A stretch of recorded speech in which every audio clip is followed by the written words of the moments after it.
If she allows me to lead, she's trusting me. But more than that, she's trusting herself.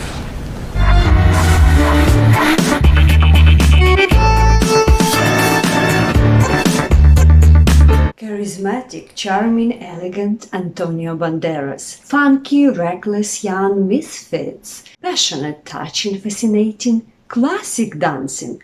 What can possibly combine them? A great story. A great story based on true facts of a dance teacher, Pierre Dulaine, who believed that art, like classic dance, can teach kids, even the kids who never related to classic dancing in their life, how to trust each other, respect each other, and stand by each other. At this school, I teach dance, and with it, a set of rules that will teach your kids about respect, teamwork, and dignity. So what can ballroom dancing benefit those who most need help? And that will help to give them a vision of the future they could have. Do you believe it's possible?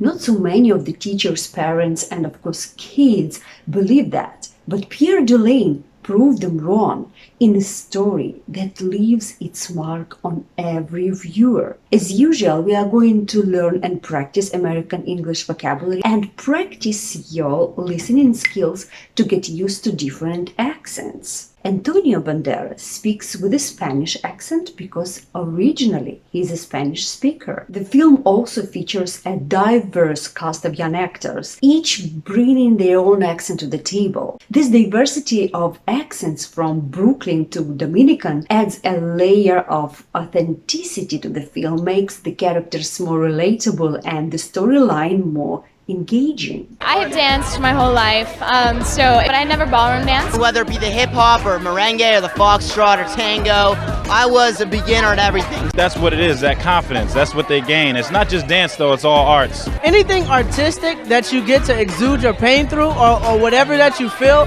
is good. Feel the beat. Take the Lead is the film full of everyday colloquialisms and slang. Let's go. What are you trying to pull, son? I ain't trying to pull nothing, man. It's a real ticket. Just got wet. It looks like some school dancing party or something, but the teacher doesn't believe Jason has a real ticket. What are you trying to pull? I'm not trying to pull anything. But he says I ain't trying to pull anything. Ain't is used instead of am not, is not, are not. That's one of the features of slang. And here the word pull is used in its slang meaning. Pull, level B1, slang meaning, to perform a dishonest action, play a trick on someone. The most common expressions with the word pull in this meaning are pull a trick, pull a joke, pull a stunt, and you can also say pull a robbery. You're not dancing? Nah. Miss James punked you again?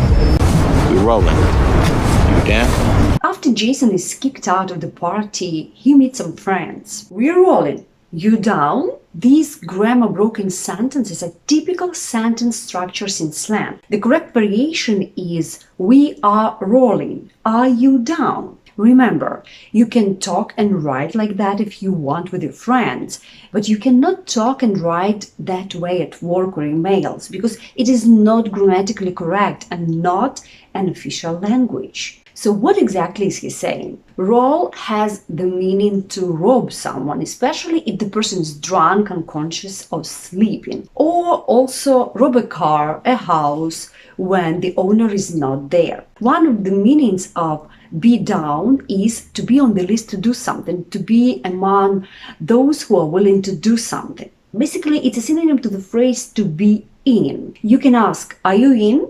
It means, are you willing to participate or help? So the guy asks Jason to join them and steal some stuff. Looks like Miss Principal left you a little present, baby. What you gonna do? Gonna get some justice, right? They have spotted the principal's car and Jason refuses to smash it at first, but then he can't resist the idea of the revenge. Is that your car, man? No. So what you running up on me for? What you running up on me for? Jason thinks the man wants to sort of attack him, but Pierre's intentions are to stop that violence and help. run up on someone or something. A phrase, to approach someone very quickly with the intent of attacking them. Pierre picks up the principal's badge and decides to go to the school the next day. Yo, son, who died? Apparently good manners. The student is surprised with the man's outfit, but he is surprised even more with his behavior. The hell you do that for? She wasn't carrying nothing. She could have opened the door her damn self. It's called courtesy. Courtesy, level B2, polite behavior or a polite action or remark, marked by polished manners or respect for others. Did you see that? Every single one of them smiled at me. The school principal obviously doesn't believe ballroom dancing would help the kids in any way. Okay, where's the camera? If you are talking about teaching my kids the foxtrot, I must be on television. But there is no one who would run a detention, and it's a current problem.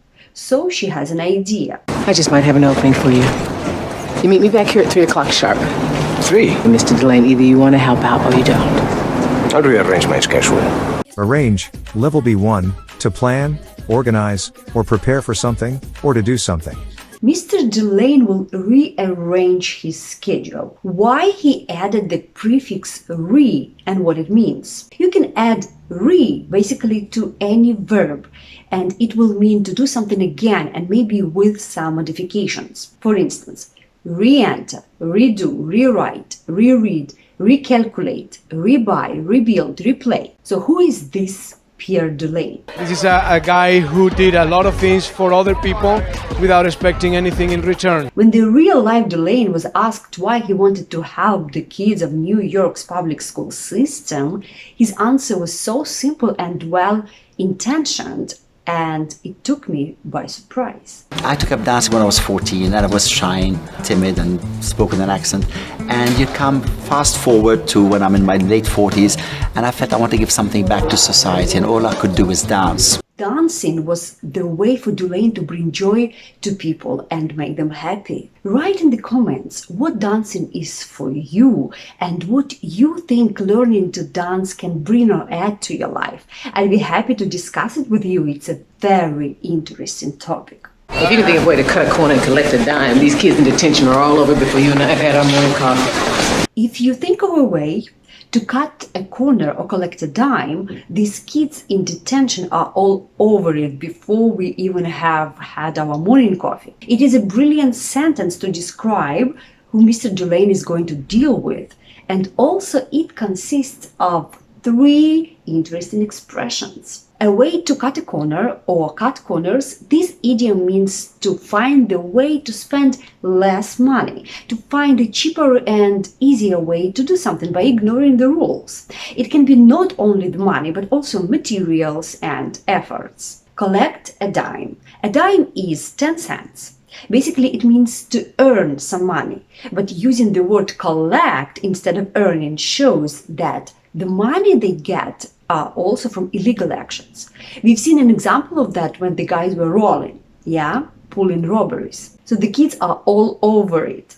This idiom means to deal with something with a lot of energy or success. Without idioms, the principal's explanation could sound like this. If you think of a way to do something by avoiding rules and get some money, these kids are successfully doing that. And you are going to learn ballroom dancing during your detention.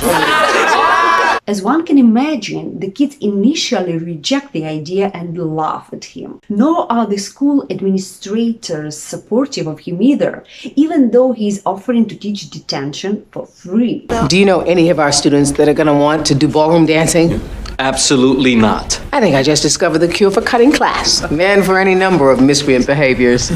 Miscreant, level C1, a bad person who causes trouble, hurts people in a way that breaks the law. Kids are not really fond of each other. In addition to that, 2 of the students hate each other.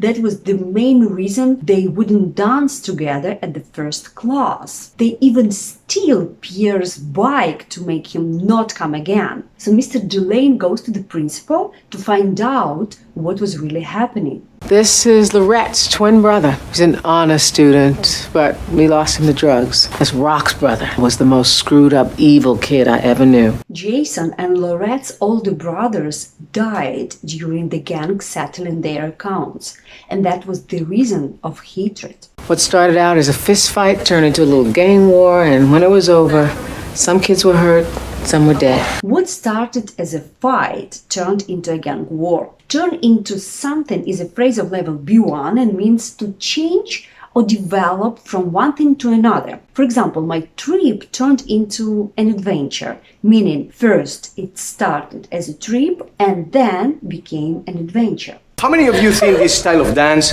is weak? 2 votes for me. Ladies and gentlemen, you have been misled. Ladies and gentlemen, you have been misled.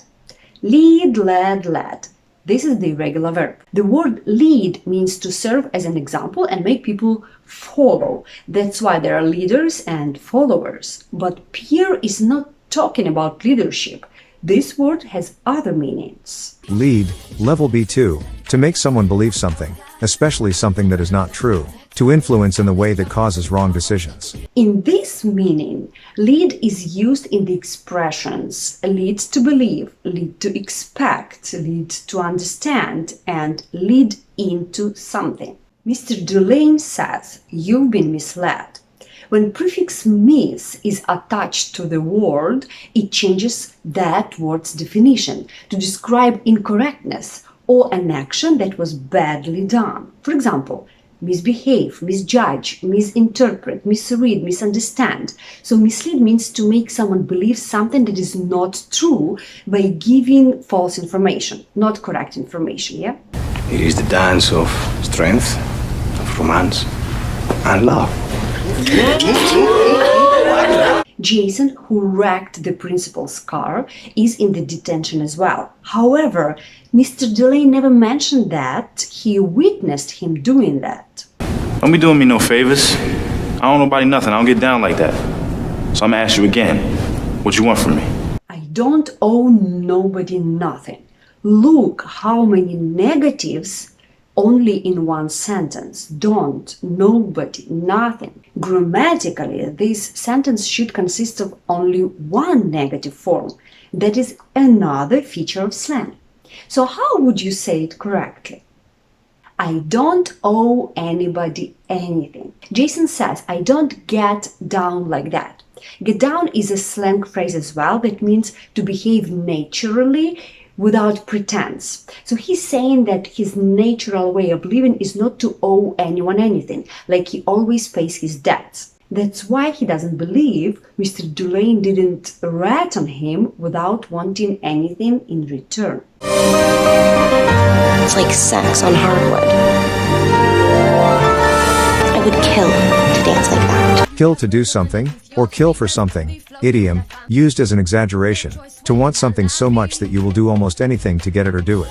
Pierre's actual ballroom dancing student gives him a brilliant idea. The kids resist him, but he fascinates them, especially when he brings in one of his sexiest ballroom colleagues to show them what is surely true, what the tango is: feminine and manly, sexy and hot, captivating and admiring. So Mr. Dulaine dances so well, dresses well, carries himself with grace and self-respect, treats everyone politely to the level that generates envy.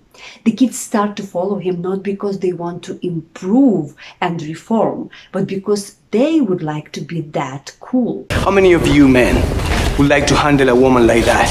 Ooh, 2 times for me. Good, good. He encourages the kids even more, telling them about a dance competition and the money they can win, which really worries the principal. Just be careful of what you're promising. To me, dance is like life. Life for these kids is like a fight to stay alive and a hustle to make ends meet, not ballroom dancing.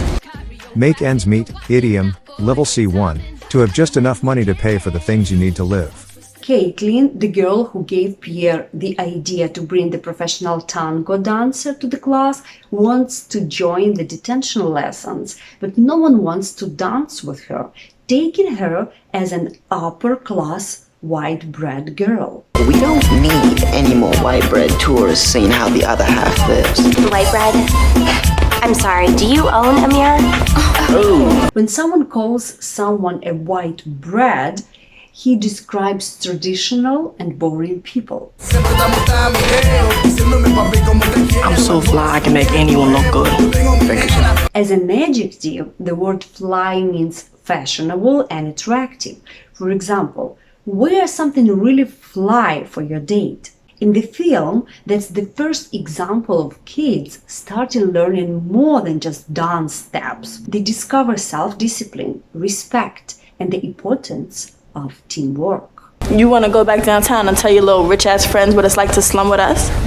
No. Slum is the name of a very poor and highly populated residential area. To slum means to spend time with someone who is at a lower social level, out of curiosity or for charity. I want to be here, not because I'm slumming, but because I feel better up here than I do where I live. Caitlin makes friends there who will actually support her. We witness cross-cultural understanding and personal growth, the potential within every individual, and the importance of positive influence. I look around this room, and all I see is choices. Choices waiting to be made. Not a single reject. How will the kids overcome their doubts, fear, and hatred?